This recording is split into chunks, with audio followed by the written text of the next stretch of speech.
Hi everybody, thanks for joining me this evening. The last of the three boats that we have for you today, same sort of range. They're all 85 or 84 to 86 foot today, and all around the sort of 5-year-old sort of mark. So this one is a 85 foot, built in 2007. It's a De Beers yacht, which is a Dutch manufacturer. Their sort of head office is in the Netherlands. So let's take a look in the brochure. Let's skip straight to the specifications here. You'll notice behind me our usual beautiful ocean view is gone today. It's a little bit late this evening, so it's just you'll have to make do with me and a backdrop of black. So let's take a look into the specifications. 85 foot long, as I mentioned. This is the narrowest of the beams out of the three boats that we've seen today, and you can see the impact of that on the interior. So just under 20 foot beam, 19 foot 8 inches. The draft is fairly standard for this size boat. It's not as shallow as the Lazara that we saw earlier on, or as deep as the Sunseeker, which we saw. So 6'2" is fairly standard. Built and launched in 2007 by De Beers Yachts. As I mentioned, they're a Dutch company. It's fiberglass hull. The flag here says NA, but it's actually a Cayman Island or a British flag. MTU engines, high-powered, 3,000 horsepower. Fuel and water, fairly standard, all around sort of 2,000 of fuel and 400 of water. Maybe slightly light on the water there at just under 350.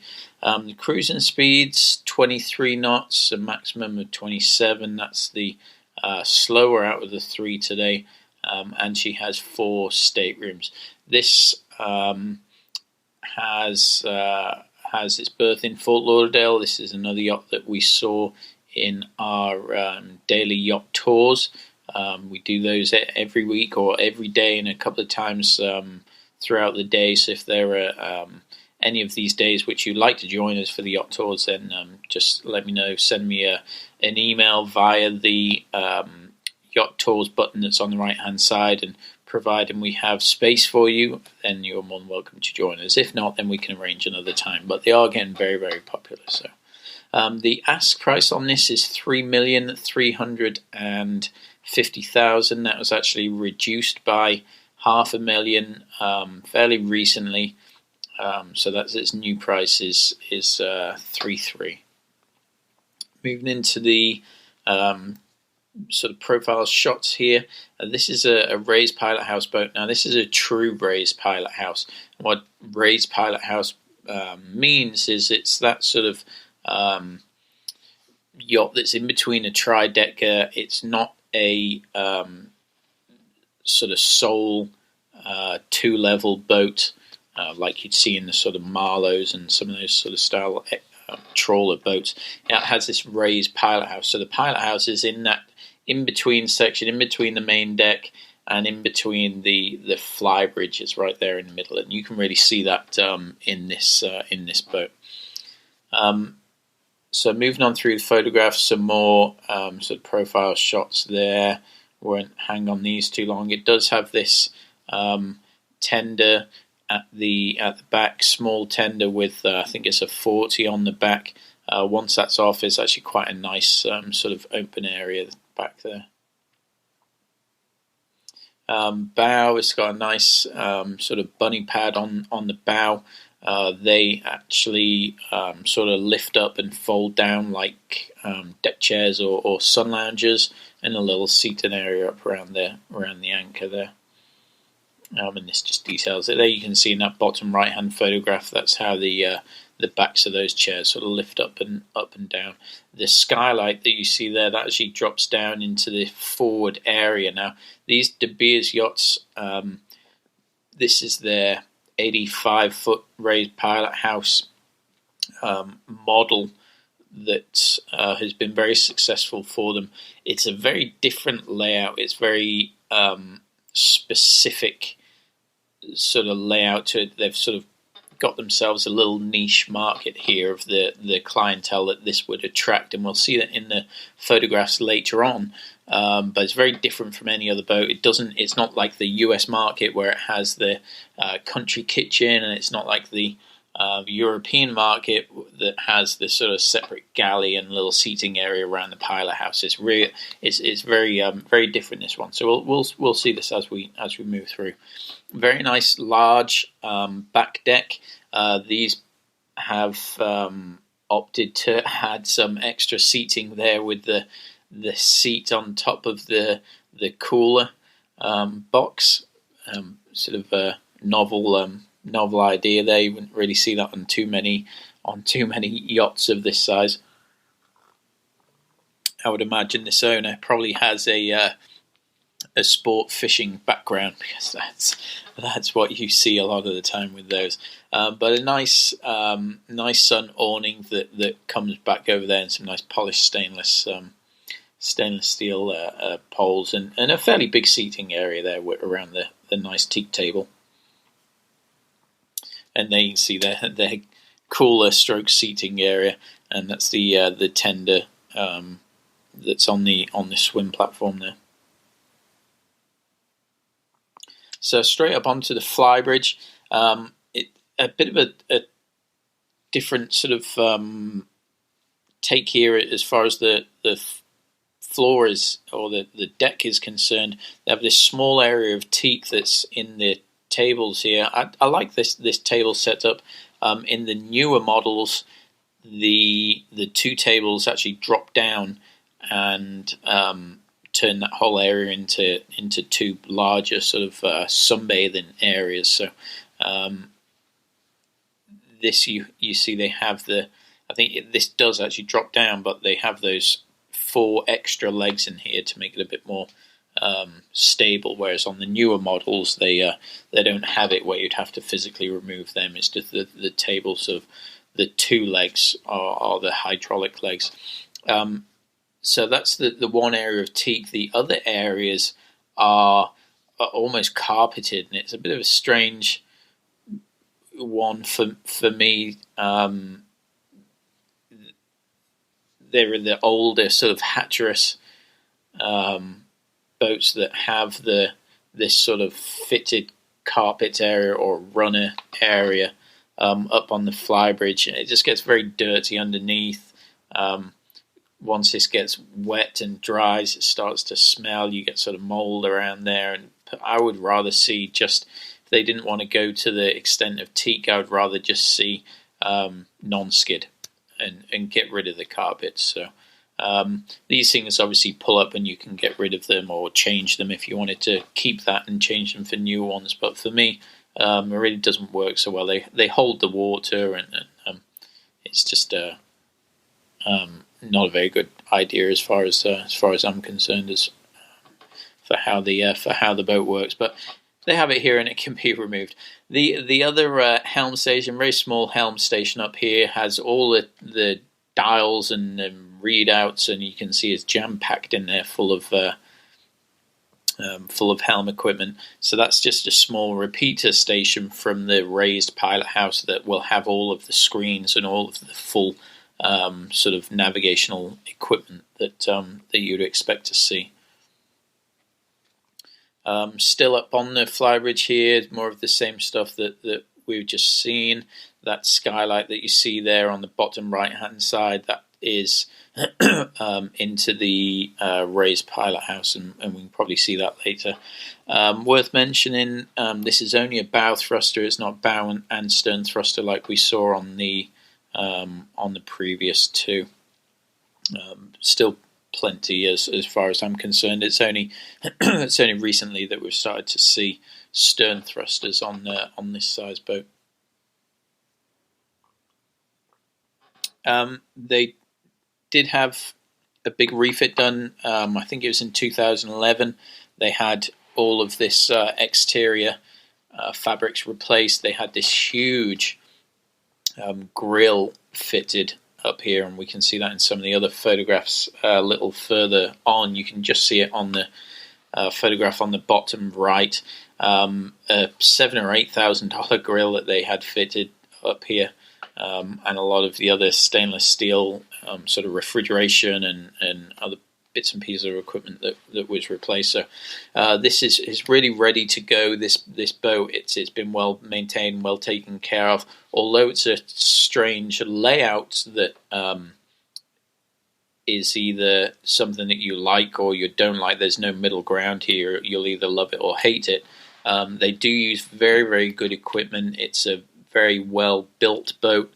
They've used all the top contractors in the Netherlands that are renowned for building quality boats. So all of the individual pieces of equipment that they've used are all the similar sort of quality that you'll find on the sort of 150 and 160 foot boats, and the installation on this is sort of no expense spared, and that's the same for the electrical and navigation equipment. So as far as quality goes, this is a great sort of product.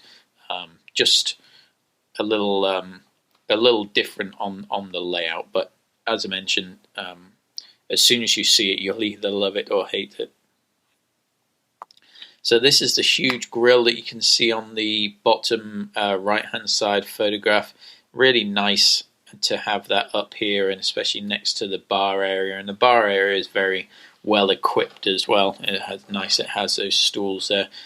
Nice seating area, all the new cushions and fabrics there, the same that we saw further forwards. Again, this sort of strange runner that they have here as well, but that can be pulled up. So some more photographs and clips of the Flybridge here. Nothing really new that we haven't seen in the other photographs. And moving into the pilot house. So this is the raised pilot house. This is the area that's in between the main deck and in between the Flybridge. So you can really get the idea here of what they mean by the raised pilot house, where that term came from, and I'll flick to some of the running shots that you'll be able to see. Okay, so if we look in the top photograph on the left hand side, that top band of black there, so that's the windows that's in the raised pilot house, to give you an idea of where it is. You can see it's in that sort of funny in between area there. So back to the equipment that's fitted in there. You see it's got all the screens, radar, depth sounder, chart plotter, all of the usual sort of suspects that you'd expect to see in a modern boat, and all of this has been well maintained, and all of the equipment has sort of been kept up and running. There's nothing on here that doesn't work. There's no piece of equipment that's there that stopped working and they decided not to fix it. So that's nice, and you can see there's that skylight that we saw earlier on from the Flybridge.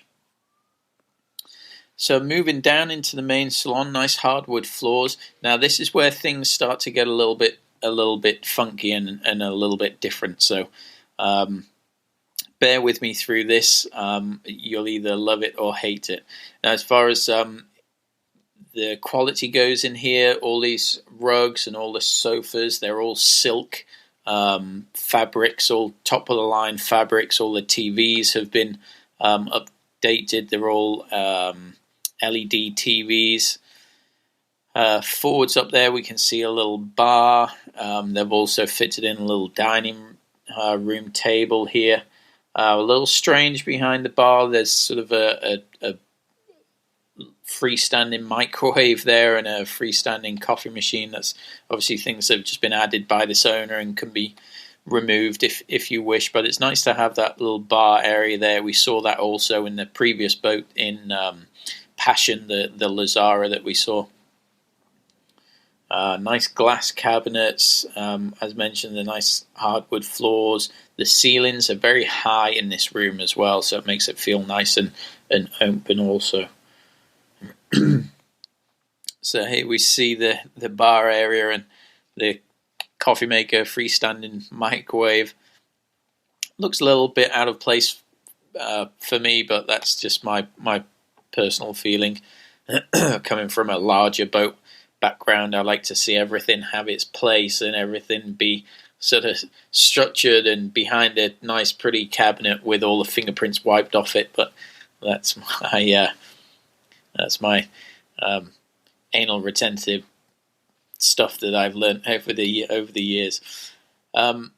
So moving forwards from this point where you would normally expect to see the pilot house or the country kitchen or sort of a separate galley and a little seating area, as we saw in the last two boats, we have this huge area that's dedicated to like an office or a TV room or a cinema room or just like a second salon. It's really quite different, and you won't see it on any other boats of this size.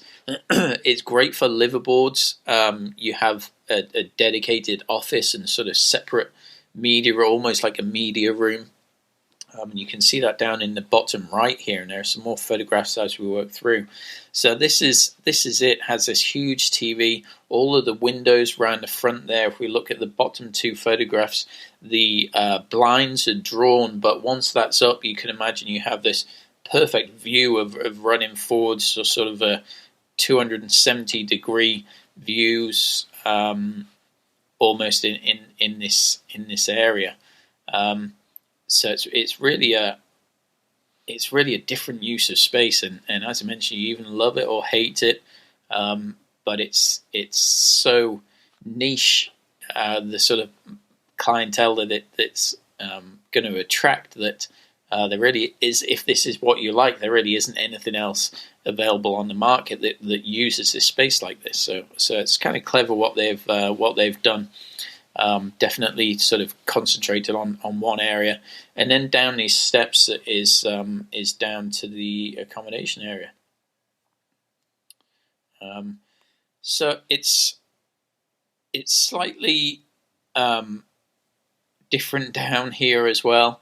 This is the master cabin that you see in the bottom right hand photograph, and the cabins to me feel a little small.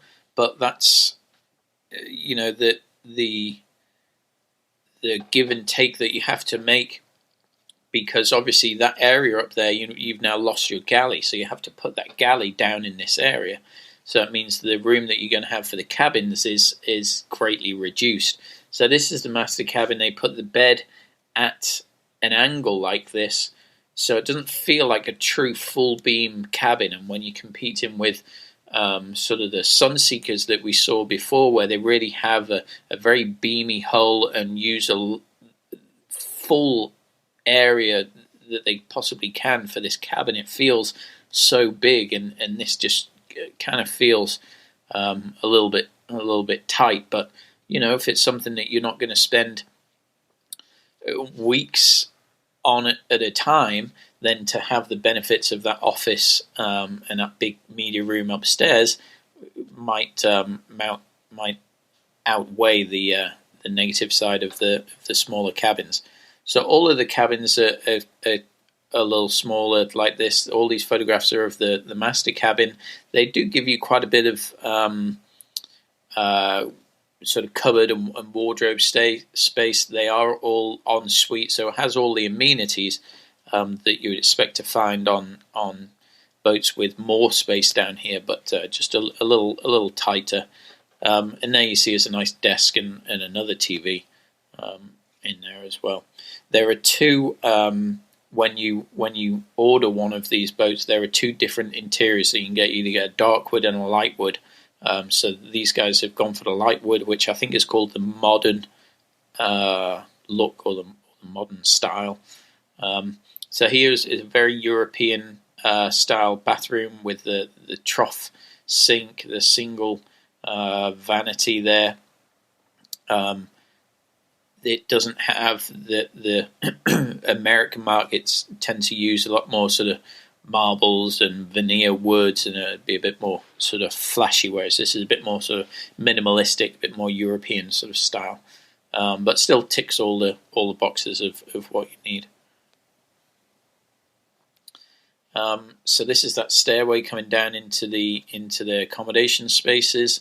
The other photographs here of the en-suites in the other cabins, and we see the other cabins here. So there's the twin room that we're looking at here. You can see how much tighter this is compared to the twin in the Sunseeker, but that's to be expected with the amount of sort of space that you have left in the cabin.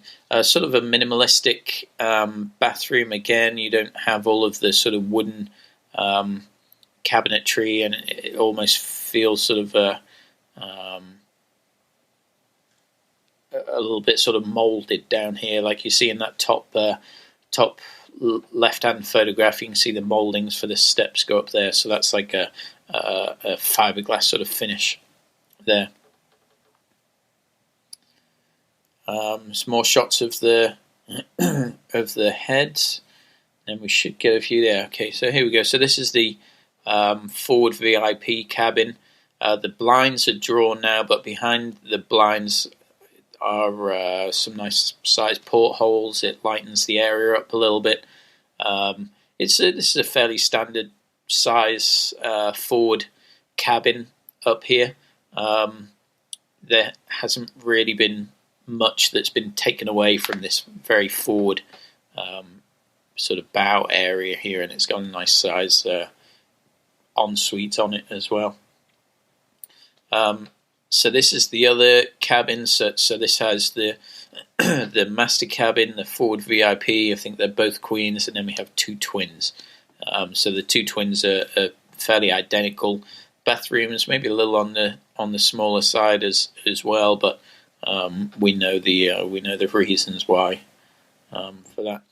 So this is down. This is aft. So in this setup, you have all the guest cabins sort of forwards. You have the engine room in the middle, and then you have a pretty large crew accommodation back aft. Now this all eats into even the engine room on this boat is a bit bigger than you would usually see on boats of this size. So this is all slowly eating into the guest accommodation area. So it's for me, I would like to see these areas smaller, but you're kind of stuck when you have a galley for a 85-foot boat that needs to be able to feed 8 to 10 people. It needs to be of a certain size, so that kind of dictates the size of the crew area back here. So that's what we have here in the lower right hand side is the galley area, and it's kind of a funny way to get there. You actually get to it by going down some steps at the very aft of the main salon. So it's kind of a different layout here. Everything about this boat is kind of different. More in the galley, the top right hand side you see is the sort of little crew mess tables, and then these are the crew cabins, the crew bunks. And that's the crew bathroom. So into the engine room on the right hand side here, this got the MTU engines, fairly high powered engines, and they've got the two generators in here. Now you can kind of see in some of the photographs, especially the one on the bottom on the left, where they have the Atlas system. In fact, that's another point to mention here. It does have an Atlas system, so it's fine for world traveling. You can plug any sort of power into the boat, and it'll convert it into the power that you need for the interior, which is this is a US spec boat, so it's 60 hertz and 120 volts out of the outlets. So you can see that it's fairly big. You can see, as I was mentioning on the bottom left-hand photograph, just to the left of that white unit there, which is the Atlas system, you can see the engine room door, so you can get an idea of how long this room is. It's really quite a large engine room for this size boat, which is kind of a testament to the quality of the build of the boat. I mean, they have all of the equipment and the same quality and grade equipment that you would find on a much larger boat. So it's a very well-built boat, sorry, and a nice GRP hull. So the quality's there. It's unfortunately moving that galley downstairs has the knock-on effect of reducing the size of the cabins. But if you're looking for something just for a day cruiser, a luxury day cruiser, or weekends, long weekends even, then having those social areas upstairs is really a plus. You don't get that on any other boat. So it's a give and take, as we saw earlier. We either love it or hate it. There is a virtual tour with this boat. You can see the click through there on the link. We'll put that link down below in the write-up as well. So let's run through some of the write-ups. The big thing here to note is it has 0-speed stabilizers. There aren't many boats of this size which will have 0-speed stabilizers because of the power demands from the hydraulic units. Quite often you won't get that from the size of the generators that will be fitted in this size boat. That is slowly changing with the development of the gyro stabilizers. They use a fraction of the power, so we're seeing a lot more of those being used on boats sort of moving into this size. We can see here some of the refit items. It was in 2011 they had all the refit stuff done. Over $500,000 was spent during the refit, and it lists all the upgrade items there. The first item, you can see they're obviously very proud of their grill up on the Flybridge that we saw, which is a great option to have up there. So it just lists through all of the individual bits and pieces that are fitted in the boat. The plasma TVs, I think I said that they were LED earlier on. Correct that, they're actually plasma TVs.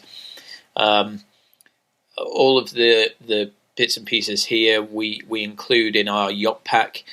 So I have this full brochure. I have comps for boats that have sold and boats that are currently for sale on the market. I give you all of those lists so that you can gauge what the current market value is of this boat. We put some other bits and pieces of information in there as well. So just on the right hand side you'll see the yacht pack button. That's what we call this bundle of information. So click on there, leave the name of the boat that you're interested in. Here it'd obviously be Ken and Marie, but we have the yacht pack available for every yacht that's on the market. So if you see one walking through a marina, then you can come here, click on get the yacht pack, and we'll send you all the information on it. So it's really a great thing to have, and we already have them made, so we can just shoot them to you at the drop of a hat. So here I'll pull out a couple of bits and pieces that sort of grab my attention. The plasma TVs, the satellite receivers that it has in all of the rooms, the Pioneer AV system, the sound system that's fitted on board, the yacht management system, which is like a power management system, is Yachtica, which is very typical of a boat around this age. A lot of them use the Yachtica equipment now. There have been a lot more sort of companies that have developed their own software, but Yachtica is fairly established at that point. See, all of the cupboards are all cedar lined. It details some of the sort of ash and oak tone woods that have been used, all of the silk furniture, the communication equipment on board and the navigation equipment on board. It details the autopilot, the Furuno, the bow thrusters detailed here, the track stabilizers, the intercom system, the telephone, the PBX. Actually, this is a VTEC telephone sort of exchange that they've used with the broadband. On the Flybridge, all of the repeater bits and pieces of equipment that they have at the helm station there, and it details the the anchors and the capstans and the capstan drums, and there's a lot of information here that you can pull off. So take a read through this from the yacht pack. It is worthwhile mentioning that the hours on this boat are very low. The generator hours are also very low on this equipment. The gearbox, I see the ZF gearboxes. It details the prop dimensions.